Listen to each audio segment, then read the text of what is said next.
Thanks for joining us tonight. I'm Karen Lair. Many of us take our computers, iPhones, and internet access for granted, but that's not the case in some rural parts of Idaho. And believe it or not, some spots here in the Treasure Valley. In tonight's State of 208, our Don Nelson takes a closer look at the newly formed Idaho Broadband Task Force to see exactly what solutions they can come up with before the end of the year.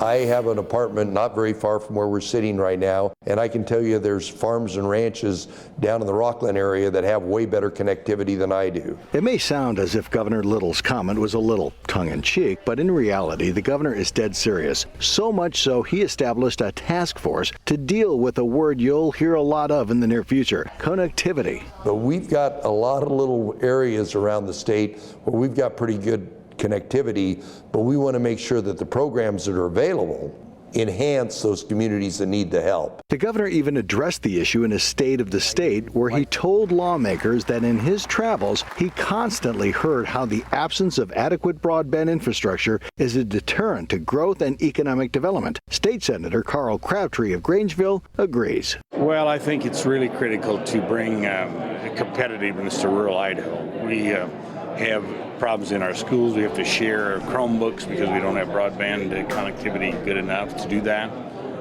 We have problems with even internet access at home.